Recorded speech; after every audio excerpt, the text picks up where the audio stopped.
Hello everyone, मैं कुसुम और आप सभी का स्वागत करती हूँ स्टडी ऑनलाइन विद के में। आज की जो हमारी वीडियो है इसके अंदर मैं आपको इम्पॉर्टेंट क्वेश्चन विद आंसर बताने वाली हूँ। बुक का नाम है BPCS 184 और इसके अंदर जो एग्ज़ाम के पॉइंट ऑफ व्यू से आपके लिए क्वेश्चंस है वो मैंने इसमें रखे हैं। तो चलिए आज की वीडियो को हम स्टार्ट करते हैं। विद्यालय मनोविज्ञान को परिभाषित कीजिए और भारत में विद्यालय मनोविज्ञान की आवश्यकता क्यों है, इसके ऊपर आपको बताना है। तो पहले हम देखेंगे विद्यालय मनोविज्ञान का मतलब क्या होता है। एजुकेशन फिलॉसफी, तो इसके अंदर क्या होता है आपका कि हम इसमें फिलॉसफी होती क्या है कि हम जब किसी का मनन पढ़ते हैं, दिमाग को हम जब किसी के पढ़ते हैं, ठीक है, कि वो किस प्रकार से सोचता है, किस प्रकार से कार्य करता है, सब कुछ उसको बोलते हैं। ठीक है, तो एजुकेशन फिलॉसफी में क्या होगा, हम ये देखेंगे कि एजुकेशन किस प्रकार से देनी चाहिए हमें स्टूडेंट को। ठीक है, उसका इंटरेस्ट कैसे आएगा उसको पढ़ने में, वो कैसे अपने आप को डेवलप करेगा, ये सब चीज़ें हम इसमें पढ़ेंगे। तो सबसे पहले यहाँ पे स्कूल के बारे में बात की गई है। ये जो पैराग्राफ आपको दिख रहा है इसके अंदर अभी शॉर्ट में ये बताया गया है कि हम अपने स्कूल के बारे में आपने क्या क्या एक्सपीरियंस किया है। जब आप स्कूल जाते थे तो क्या एक्सपीरियंस करते थे, आपको अच्छा लगता था, आप स्कूल में स्टडी करते थे, बाहर मस्ती करते थे। उसके बाद प्रेयर होती थी स्कूल में, कुछ टीचर आपको बहुत अच्छी लगती थी, कुछ सब्जेक्ट आपको अच्छे नहीं लगते थे। ये सब चीज़ें इसमें बताई गई हैं, तो आप इसको पॉज करके पढ़ लेना। मैं ओवरऑल आपको बता रही हूँ कि इसमें स्कूल में जो भी हमने एक्सपीरियंस किया अभी तक वो सब आपको इसमें पढ़ने को मिलेगा। कि हम छुट्टी का वेट करते थे, चलो छुट्टी होने वाली है, फिर अगले दिन स्कूल जाने का वेट करते थे, स्कूल जाना, अपने फ्रेंड्स से मिल रहे हैं, ये सब चीज़ें ही होती थी। आप तो अभी ग्रेजुएशन कर रहे हैं तो आपको पता होगा, अभी रिसेंट में आपने स्कूल क्लियर किया होगा तो आपको सब पता होगा स्कूल में कैसा एक्सपीरियंस रहता है। अब नेक्स्ट है इसमें पॉइंट, स्कूल मनोविज्ञान के लक्षण। स्कूल मनोविज्ञान के क्या लक्षण होते हैं कि इसमें हम ये मनोविज्ञान में हम क्या देखते हैं कि बच्चों को किस प्रकार से शिक्षा देनी चाहिए, सामाजिक आर्थिक भाव कैसे होने चाहिए, उनका एनवायरनमेंट कैसा होना चाहिए जहाँ पे उनको शिक्षा प्राप्त दी जा रही है शिक्षा। अब देखिए स्कूल का माहौल कैसा होता है, एकदम स्कूल टाइप का होता है कि वहाँ पे जब टीचर पढ़ा रही होती है तो कोई ऐसे नहीं बाहर से आके घूम रहा है, कुछ ऐसा नहीं होता। देखिए स्कूल में हम पढ़ते हैं तो स्कूल का एनवायरनमेंट एकदम अलग होता है। ऐसा नहीं होता कि बाहर आप कहीं पे भी बैठ के स्टडी करते हो, जैसे कि हम किसी मार्केट में जा रहे हैं, वहाँ पे अगर बिठा के कोई पढ़ाए तो हम पढ़ नहीं पाएंगे, है ना। या फिर हम कोई शॉपिंग मॉल में जा रहे हैं, वहाँ पे स्टडी कर रहे हैं तो नहीं हो पाएगी। तो स्कूल का माहौल इस तरीके से डेवलप किया होता है कि स्टूडेंट जो है वो अच्छे से पढ़ सके, उसको इंटरेस्ट आए पढ़ने में या उसका फोकस हो सके। तो वो सब चीज़ें इसमें बताई जा रही है कि जब स्कूल में और इसमें ये भी चीज़ है कि ये जो NASP है, ये नेशनल एसोसिएशन स्कूल मनोविज्ञान, इसकी स्थापना की गई थी। ये औपचारिक रूप से थी जो फॉर्मली होता है। और क्या कहते हैं, इसकी मदद से ही जब 1968 में अमेरिकन वहाँ पे इसकी वो खोली गई थी एक। ठीक है, तो उसके बारे में पूरा मतलब बताया गया है कि जो ये है मेन संस्था, ये कब खोली गई थी, और इन्होंने क्या काम किया कि स्कूल में बच्चों को कैसे पढ़ाई दी जाए, उनको कैसे इन्वायरमेंट दी जाए या टीचर्स कैसे दी जाए। तो वो सब चीज़ें इसमें बताई गई हैं आपको। और इसके लक्षण देखते हैं, हम लक्षण देख लेते हैं एक बार। तो इसमें यह है कि स्कूल में जब हम पढ़ाते हैं तो उनके क्या क्या नियम होते हैं। ठीक है, उनके कुछ कर्तव्य होते हैं, स्कूल मनोविज्ञान के नियम होते हैं। उसको हम देखते हैं कि छात्रों को व्यवहारिक संबंधित समस्याओं में मदद करना। कि मनोविज्ञान स्कूल का पहला कर्तव्य या नियम क्या है कि इस जो छात्र हैं उनसे संबंधित कोई भी अगर उनको समस्या आती है व्यवहार में किसी भी चीज़ में तो उसकी मदद करते हैं। सेकंड है जो कठिनाइयों का सामना करते हैं शिक्षण, उसके लिए भी मूल्यांकन, मतलब उसके बारे में भी देखते हैं कि क्या क्या समस्याओं का सामना करना पड़ता है। फिर उनके व्यवहार में कैसी योजना बनानी चाहिए कि विकास हो सके उनका अच्छे सा, कोई भी संकट आए तो उनसे वो कैसे निपट सके। तो ये सब चीज़ें इसमें बताई गई हैं। तो ओवरऑल इसमें स्कूल के हम जो स्कूल में स्टडी करते हैं उसके ऊपर फोकस किया गया है, कैसे जो स्टूडेंट है उनको हम और ज़्यादा उनका विकास कर सकते हैं, उनका फोकस बढ़ा सकते हैं, और क्या क्या चीज़ें इस विद्यालय जो है मनोविज्ञान उसमें क्या क्या चीज़ें होती है वो सब चीज़ें इसमें बताई गई हैं। तो बहुत ईजी टॉपिक है, बहुत ईजी बुक भी है, तो आप अगर पॉज करके पढ़ेंगे तो आपको ईजिली वैसे भी समझ आ जाएगा। भारत में स्कूल की वैज्ञानिक सेवाओं का स्कोप, कि भारत क्या क्या स्कोप है स्कूल वैज्ञानिक सेवाओं का, तो वो सब इसमें आपको पढ़ने को मिल जाएगा कि क्या क्या योग्यता होती है। आप अगर मनोविज्ञान में उसमें जाते हैं तो आपके पास अनुभव, योग्यता, ये सब चीज़ें इसमें बताएगी। अगर आपके पास कोई अनुभव नहीं भी है तो भी आप इसमें अपना वो करवा सकते हैं, एडमिशन करा सकते हैं, क्योंकि कैसे आते हैं अनुभव, आप अगर काम करेंगे तभी तो अनुभव आएगा, पहले से तो आएगा नहीं। बस ये है कि उसमें कोई क्वालिफिकेशन मानी गई होती है, वो आपको वहाँ देनी होती है। आपने कोई शोध किया है वो आपको वहाँ देते हैं, रिसर्च जिसे बोलते हैं। तो वो सब चीज़ें इसमें बताई गई हैं, तो आप इसको पोज करके पढ़ लेना। ये इजी टॉपिक है इसलिए मैं इसको आपको शॉर्ट में ही समझा दिया। नेक्स्ट क्वेश्चन देख लेते हैं हम। बच्चों एक किशोरों में व्यवहारात्मक तथा संज्ञानात्मक समस्याओं के लिए संज्ञानात्मक व्यवहारात्मक चिकित्सा की उपयोग का वर्णन। देखिए, जब बच्चे होते हैं, किशोर होते हैं, उनमें व्यवहार में, उनकी भावनाओं में क्या क्या चेंज आते हैं वो सब इसमें हम पढ़ेंगे। तो देख लेते हैं इसमें कि इसमें क्या क्या चेंज आता है। पहले तो इसमें बताया गया कि जो हम देखिए, जो व्यवहारात्मक और संज्ञानात्मक चिकित्सा है ये एक थेरेपी है और इसको हम बोलते हैं BCT। और ये कब बना? 1980 में हुआ था। ये यूरोप में, जो उत्तरी अमेरिका है वहाँ पे हुआ था। ठीक है, इसकी स्थापना ये वहाँ से स्टार्ट हुआ था। ये सब चीज़ें इसमें बताई गई हैं। तो ये ऊपर तो नॉर्मल सा उसका पूरा कैसे उसकी स्थापना हुई, कब, वो सब बताया जा रहा है इसमें। देखिए, जो व्यवहारात्मक दृष्टिकोण है उसमें क्या होता है कि इसमें तर्क संगत वाली बातें होती हैं, एकदम तर्क वाली, जो फैक्ट होते हैं, एक्चुअल फैक्ट, उस पे बात होती है। और इस पे थेरेपी होती है, व्यवहार के ऊपर रिसर्च भी की जाती है, देखा जाता है कि स्टूडेंट का व्यवहार कैसा है। ठीक है, तो वो सब चीज़ें बताई जाए कि उनके अंदर सोच समझने की कैसी शक्ति होती है, उनकी भावना कैसी होती है। जब स्कूल में हम होते हैं तो स्टूडेंट छोटा, मतलब कि इतना अडल्ट नहीं होता, उसको इतनी समझ नहीं होती है, तो उनकी भावनाओं को ठेस ना पहुँचे, वो कैसे विकास करते हैं, इन सब चीज़ों के ऊपर पूरी निगरानी रखी जाती है और उसी पे फिर थेरेपी दी जाती है। तो वो इस पे बताई गई है।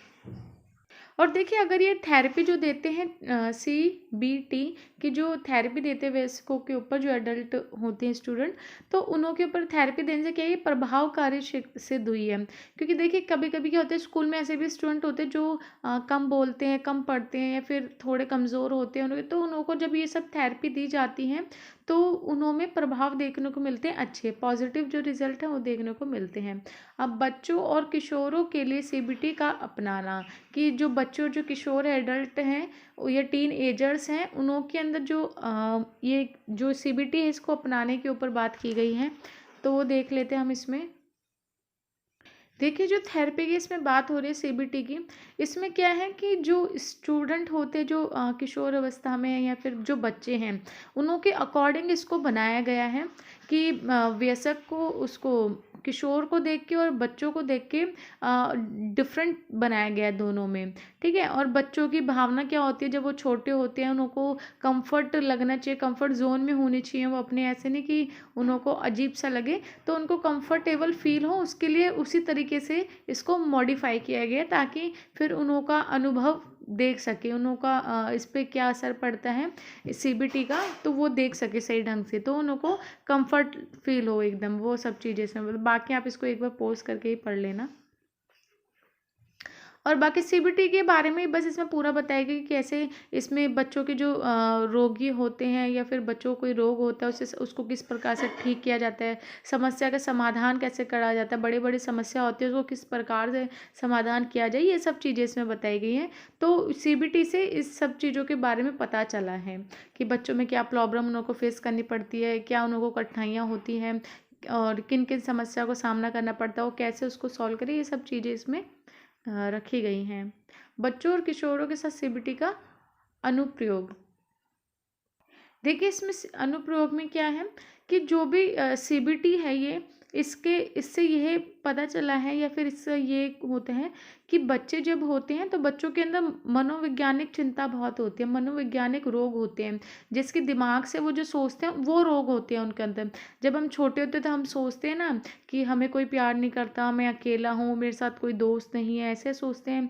या फिर सोचते हैं हम यहाँ कैसे फंस गए, या फिर कोई आपदा तो नहीं आ रही। मतलब जो बच्चे होते हैं उनकी सोच बहुत अलग होती है उस टाइम पे, वो चीज़ें सोचते हैं जो चीज़ नहीं होने वाली होती, बट वो उन पे भी बहुत ज़्यादा सोचते हैं, तो इससे क्या होता है मेंटली डिस्टर्ब भी हो सकते हैं।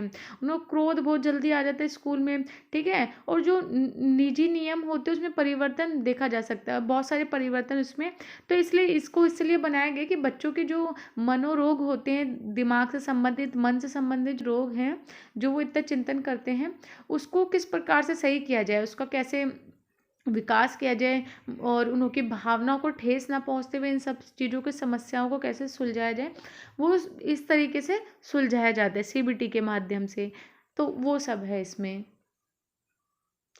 मुद्दे और रुझान हम पढ़ेंगे कि क्या क्या मुद्दे हैं। मुद्दे तो हमने पढ़ लिए, बहुत सारे मुद्दे होते हैं कि अनुभव, उनके मुद्दे क्या होते हैं बच्चों के, कि रोगों से संबंधित होते हैं, मनोविज्ञान से संबंधित होते हैं, चिंतन जो ज़्यादा करते हैं, टेंशन में रहते हैं, स्टडी की भी बहुत टेंशन रहती है बच्चों को, बहुत सारी चीज़ें हैं। तो वो मुद्दे इसमें आप देख सकते हैं, और उसके रुझान जो हैं, किस किस किस चीज़ में वो रुझान लेते हैं, वो सब चीज़ें इसमें आप इसको पोस्ट करके आप पढ़ लेना। मैं आगे वीडियो के और क्वेश्चंस करा देती हूँ। और देखिए स्टूडेंट, ये एक ही पीडीएफ आज मैं करवा रही हूँ, बाकी इसकी और भी पीडीएफ हैं। तो अगर आप अदर पीडीएफ लेना चाहते हैं तो मेरे को व्हाट्सअप कर सकते हैं। व्हाट्सअप नंबर डिस्क्रिप्शन बॉक्स में आपको मिल जाएगा, प्लस व्हाट्सअप ग्रुप लिंक भी मिल जाएगा, टेलीग्राम और इंस्टाग्राम तीनों का लिंक आपको मिल जाएगा। आप उन्हों को ज्वाइन कर सकते हैं, क्योंकि वहाँ मैं सारी इन्फॉर्मेशन इग्नू की शेयर कर देती हूँ। आपको खुद से कुछ सर्च नहीं करना पड़ेगा, इग्नू की साइट पर जाके मैं वहाँ शेयर कर देती हूँ।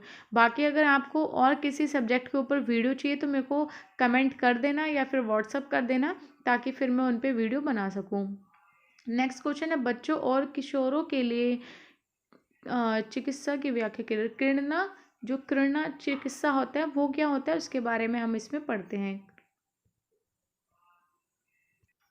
देखिए इसमें है कि जब बच्चे स्कूल में होते हैं, छोटे होते हैं, तो उनको बहुत सारी समस्याओं का सामना करना पड़ता है ना। उनके बहुत सारी अगेंस्ट में उनको लगता है कि बहुत सारी चीज़ें चल रही हैं, तो उसमें उनके जो माता पिता तो चाहते हैं हम हेल्प करें, पर वो उन समस्याओं को सॉल्व नहीं कर पाते, क्योंकि बच्चों की समस्या इस प्रकार से होती है कि जो पेरेंट्स होते हैं वो भी उसमें कुछ ज़्यादा कर नहीं पाते हैं, ठीक है, असमर्थ रहते हैं हेल्प करने में। तो इन सब मुश्किलों का सामना करने के लिए प्ले थेरेपी जो है वो बनाई गई थी।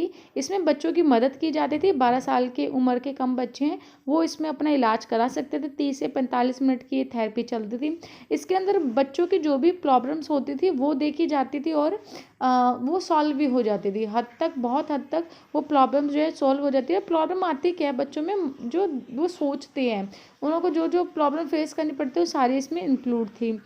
तो जो प्ले थेरेपी है वो बच्चों के लिए बहुत ज़्यादा उपयोगी रही।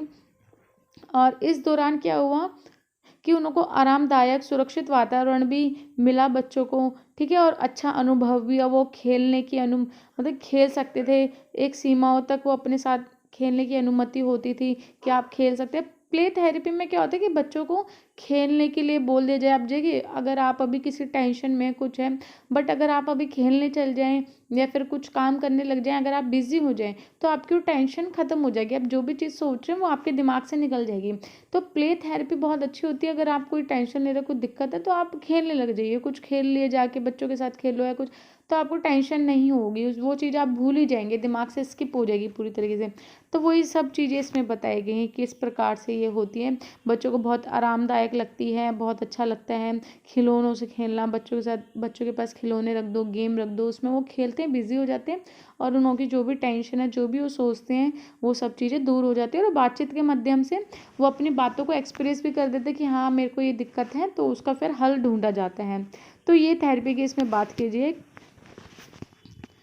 तो इसमें बस यही है, इसमें आपका क्या क्या चीज़ें इसमें शामिल की गई, जैसे कि आपका गुड़िया गुड्डों के साथ खेलना, जानवरों के साथ खेलना, संगीत हो गया, नृत्य हो गया, ठीक है, वो नाटक करना, ये सब चीज़ें इसमें इंक्लूड की कि बच्चों के साथ तो ये सब चीज़ें ही कर सकते हैं, ठीक है, छोटे हैं तो ये सब चीज़ें ही करेंगे। उनको कहीं घुमाने ले जाना, ठीक है, चिड़ियाघर दिखा देना, ये सब चीज़ें इसमें इंक्लूड हैं। तो ये जो थेरेपी होती है छोटे बच्चों को ही दी जाती है, 12 से कम उम्र के बच्चों को, क्योंकि वो इन सब चीज़ों के, जैसे कि जो छोटे बच्चे होते हैं उनको कोई खेलने के लिए कुछ सामान दे दीजिए या कहीं घुमाने ले जाइए कुछ, तो वो सब चीज़ भूल जाते हैं। बट अगर बड़े हैं, हम जैसे हैं, तो हम कुछ टाइम के लिए भूलेंगे, वापस से फिर वो हमें टेंशन वापस हो जाएगी। तो ये छोटे बच्चों के लिए थेरेपी ज़्यादा वो उपयोगी थी। तो वही सब चीज़ें इसमें बताई गई हैं, बाकी आप इसको पॉज करके पढ़ लेना। अब वयस्क जो होते हैं, जो बच्चों से बड़े होते हैं, जो अडल्ट होते हैं वयस्क, उन्हों के लिए भी चिकित्सा खेल जो हैं वो भी बताया गया है इसमें कि उसमें क्या क्या वो कर सकते हैं, उनको कैसे मदद मिल सकती है कि उन्हों की जो प्रॉब्लम है उसको दूर करने के लिए। तो जो न्यूरोफिलोजी होते हैं, जो हमारा माइंड होता है, दिमाग होता है, इसके जो रिसर्च करते हैं उन्हों को बोलते हैं। तो वो उन्होंने बहुत बड़ी संख्या में रिसर्च की और पूरा मतलब कि शोध किया कि कैसे जो बड़े बच्चे होते हैं उनके लिए कैसे प्ले थेरेपी समर्थक मतलब कि उन्हों के लिए उपयोगी हो सकती है। तो वो उन्होंने बताया कि जैसे कि नाटक के माध्यम से, ठीक है, और बहुत सारी चीज़ें इसमें बताई गई जो आप पोज करके पढ़ सकते हैं। बड़े बच्चों को कैसे अच्छा लगता है वो सब चीज़ें इसमें बताई गई हैं। छोटे बच्चों का तो बता दिया, खेलना हो गया छोटा मोटा गेम के साथ, या घुमाने ले जाओ या फिर ऐसे ही कुछ भी। तो बड़े बच्चों के साथ क्या है वो सब इसमें बताई गई हैं। अब उपचार में क्या है, बच्चों या वयस्कों में प्ले थेरेपी का उपयोग किस प्रकार से होता है, जैसे कि किस लिए किया जाता है, जो पागलपन हो गया, दुख और हानि हो गई, मतलब कि इन सब चीज़ों से जो जूझ रहे होते हैं बच्चे, छोटे हो या बड़े, उन सबको ये थेरेपी दी जाती है। तो ये सब उनों के वो हैं। अब नेक्स्ट क्वेश्चन देख लेते हैं हम। नेक्स्ट क्वेश्चन है अवधान न्यूनता। इसको शॉर्ट फॉर्म में बोलते हैं ADH की फुल। आपके बताना है कि ADHD होता क्या है। अवधान न्यूनता अधिक्रिया, ठीक है। तो इसके बारे में हम देखते हैं एक बार। देखिए इसके अंदर क्या दिक्कतें आती हैं, जो ADHD है इसकी फुल फॉर्म भी लिखी हुई है। इसके अंदर ये प्रॉब्लम आती है कि जो बच्चे होते हैं, ठीक है, उन्हों को एक जगह ध्यान केंद्रित करना, फोकस करना, या फिर एक ही जगह पे लंबे समय तक ध्यान केंद्रित करना है, अपने आप को बिठाना, बहुत परेशानी का सामना करना पड़ता है। ऐसे आपने बहुत सारे अपने फ्रेंड्स देखे होंगे स्कूल टाइम पे अभी भी, कि वो एक जगह ज़्यादा देर तक बैठ नहीं सकते हैं, या फिर एक चीज़ पे ज़्यादा देर तक फोकस नहीं कर सकते। उनका जो माइंड है वो डिस्ट्रैक्ट होता रहता है, उनको कुछ और चीज़ें ध्यान में आती रहती है, ये करना है वो करना है। तो यही एक प्रॉब्लम होती है। तो इसके लिए भी इसके क्या क्या लक्षण है वो पढ़ते हैं। तो जो ADHD के लक्षण हैं वो हम यहाँ देखते हैं कि इसमें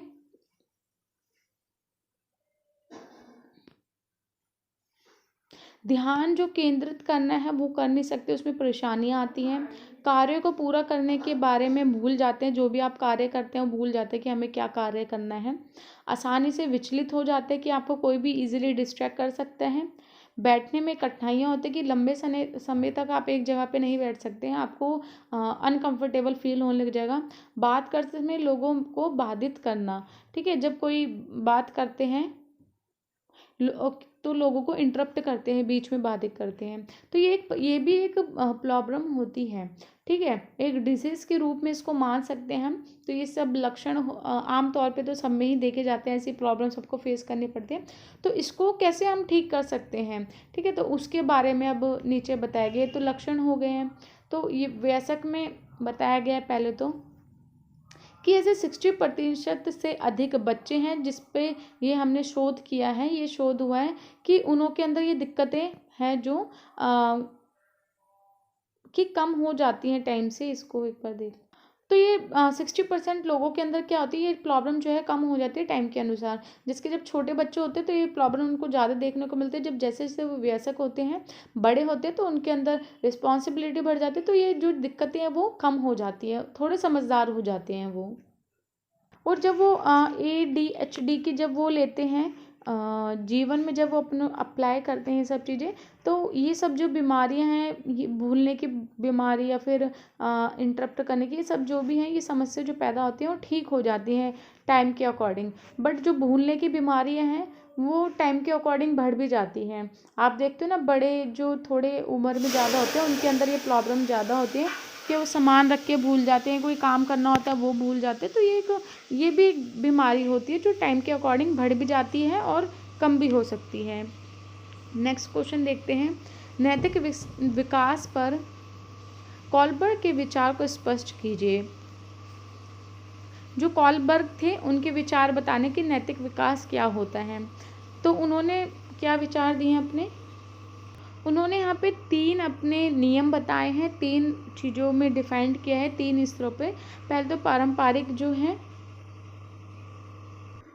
देखिए जो पारंपरिक की इसमें बात कर रहे हैं उसमें जो बच्चे होते हैं वो बाहर से उनके ऊपर प्रभाव पड़ता है, बाहर की जो भावनाएं होती हैं, बाहर का जो भी प्रभाव है वो उनके ऊपर पड़ता है, जिसकी उनके माता पिता का, शिक्षा का।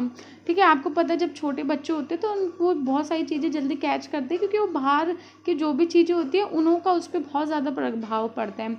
अगर किसी फैमिली में बहुत ज़्यादा डिसिप्लिन है, ठीक है, तो बच्चे वैसे ही बनेगा, क्योंकि वो बाहर की चीज़ों को कैच करता है, उसका उसके प्रभाव पड़ता है। तो वो ये सब चीज़ें इसमें बताइए, बाहर जैसा भी चलेगा, सही गलत जो भी चीज़ होगी बच्चा उसमें अपने आप को इन्वॉल्व कर देता है। अगर सही चीज़ है तो सही चीज़ें कैच करेगा, गलत है तो वो गलत करेगा। ठीक है, तो इसलिए जब छोटे होते हैं बच्चे तो उन पे ज़्यादा मतलब कि उनको अच्छी गाइडेंस तभी देनी चाहिए, क्योंकि बड़े होने के बाद तो उनको फिर जैसे वो रहते हैं वैसे ही अपने आप को डेवलप करते हैं। तो जब छोटे रहते हैं तभी उनको अच्छी शिक्षा, अच्छा डिसिप्लिन, ये सब चीज़ें देनी चाहिए, ताकि बड़े हों तो ये सब चीज़ों पे वो सही रहें। अब इसके अंदर भी बहुत सारे उन्होंने चीज़ों को डिवाइड कर रखा है, तो यहाँ से आप पढ़ सकते हैं जो दे रखे हैं, आप इन्हों को प्लीज़ पॉज करके पढ़ लेना सारा फिर। ठीक है, यहाँ पे लिख रखा है।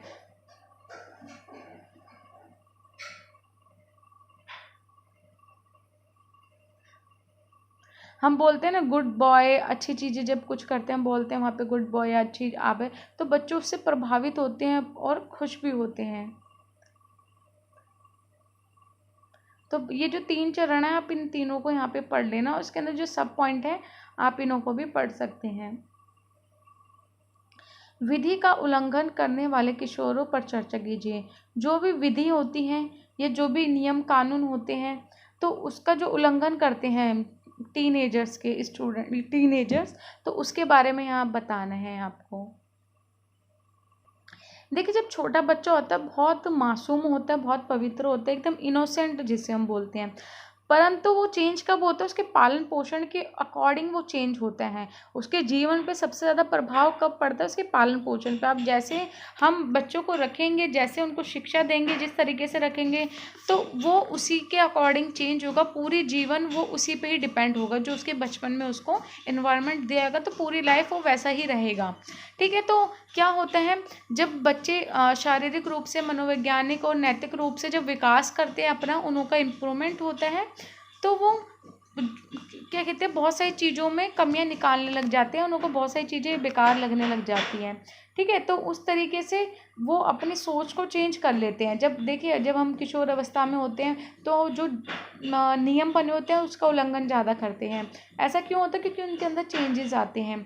ठीक है, ये तो देखिए बचपन पे भी डिपेंड करता है कि बचपन में आपको कैसा पालन पोषण मिला है, उसके ऊपर भी डिपेंड करता है। प्लस आप उस टाइम पे टीन एजर्स में किस इन्वायरमेंट में हो उस पर भी डिपेंड करता है। तो हम जो नियम कानून, जो मर्यादा, उन सबका उल्लंघन करते हैं, और टीन एजर्स में ही ऐसा होता है। और ऐसा नहीं है कि कोई इंसान ऐसा कर रहा है तो वो गलत है, सबके साथ ही ऐसा होता है। बट ये है कि कुछ स्टूडेंट अपने आप को हाँ मतलब कि पेरेंट्स को देख के इन सब चीज़ को अपने आप को रोक लेते हैं कि नहीं हमें कुछ गलत नहीं करना चाहिए, और कुछ कर देते हैं। तो वो सब चीज़ें इसमें बताई जाए कितने परसेंट बच्चों के साथ ऐसा होता है और वो क्या क्या चीज़ें हैं, तो वो सब चीज़ें आप इसमें पढ़ सकते हैं। और नेक्स्ट क्वेश्चन है विद्यालय में एक। देखिए इस क्वेश्चन में क्या है कि जब हम स्कूल में होते हैं तो बहुत सारे ऐसे भी छात्र होते हैं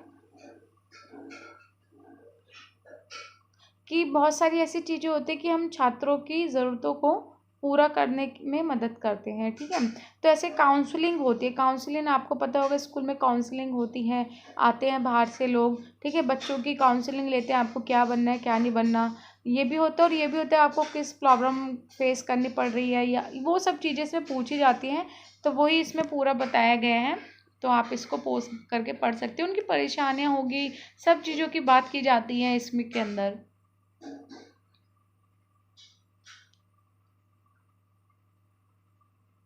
सामाजिक प्रत्याहार के ऊपर आप इससे क्या समझते हैं वो बताना है इसमें।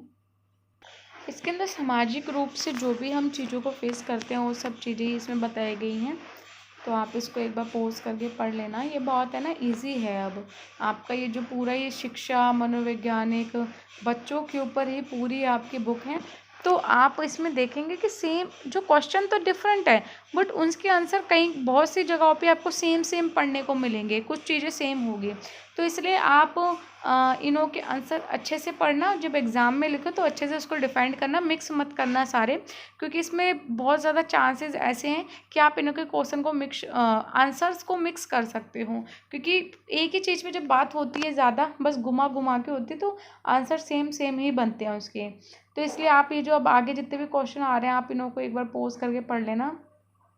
दिव्यांगतों के ऊपर बात हो रही है, जो दिव्यांग होते हैं लोग, ठीक है, अब स्टूडेंट स्कूल में आपने देखा होगा जो या तो दृष्टिहीन होते हैं या फिर सुन नहीं सकते या फिर किसी भी प्रकार से विकलांग होते हैं, मानसिक उनको कोई दिक्कत होती है, बीमारी होते हैं, ठीक है, या फिर अपंग होते हैं। ये सब चीज़ें इसमें बताई गई है कि क्या क्या चीज़ें उन लोगों को होती है। अगर अपंग हैं या फिर सही से सुन नहीं सकते तो उन लोगों को क्या चीज़ें प्रॉब्लम होती है, उनको कैसे पढ़ाया जा सकता है, कैसे उनको जो भी प्रॉब्लम फेस करते हैं उन सब चीज़ों से निकाला जा सकता है, वो सब चीज़ें इसमें बताइए, वो आप पोस्ट करके पढ़ लेना। नेक्स्ट जो है आपका जीवन पर्यटन विकास की अवधारणा का वर्णन करना है कि जीवन पर्यटन विकास, जो हम जीवन का विकास किस प्रकार से कर सकते हैं, वो यहाँ पे पूरा बताया गया है कि हमारा जो विकास है वो जब हम जन्म लेते हैं और मृत्यु तक होता ही रहता है। ऐसा नहीं है कि जब आप बड़े हो जाते हो तो आपका विकास नहीं होता, तब भी आपका विकास होता है, आपकी सोचने समझने की शक्ति तब भी बढ़ती है। तो वो सब चीज़ें बताई गई हैं इसमें, तो आप इसको पोस्ट करके आप यहाँ पे पढ़ लेना कि पूरा विकास कैसे चलता रहता है लाइफ टाइम तक, ठीक है। और हम बहुत सारी सफलताओं या फिर असफलताओं को फेस करते हैं तो उससे हम क्या चीज़ें सीखते हैं। जब भी हम असफलता फेस करते हैं कोई भी जहाँ पे हम सफल नहीं हो पाते तो असफलता से हम बहुत सारी चीज़ों को एक्सपीरियंस करते हैं, समझते हैं, फिर हम आने वाले टाइम में वो गलतियाँ वापस नहीं करते। तो ये सब चीज़ें इसमें बताई गई हैं। तो अगर आपको वीडियो अच्छी लगी तो प्लीज़ इसको लाइक शेयर सब्सक्राइब ज़रूर करना, और पीडीएफ के लिए मेरे को व्हाट्सअप कर देना, पीडीएफ के चार्जेस हैं, और डिस्क्रिप्शन बॉक्स में आपको व्हाट्सअप नंबर, व्हाट्सअप ग्रुप और टेलीग्राम इंस्टाग्राम लिंक ये सब आपको मिल जाएगा। अगर आप चाहते हैं कि और सब्जेक्ट के ऊपर मैं वीडियो बनाऊँ तो प्लीज़ मेरे को कमेंट कर देना, जितने ज़्यादा कमेंट रहेंगे फिर मैं उसके अकॉर्डिंग आपको वीडियो बना दूँगी। चलिए हम मिलते हैं नेक्स्ट वीडियो में, धन्यवाद। और अगर आप इसी सब्जेक्ट की इंग्लिश मीडियम में भी पीडीएफ चाहते हैं तो मेरे को व्हाट्सअप कर देना। तो चलिए हम मिलते हैं नेक्स्ट वीडियो में, धन्यवाद।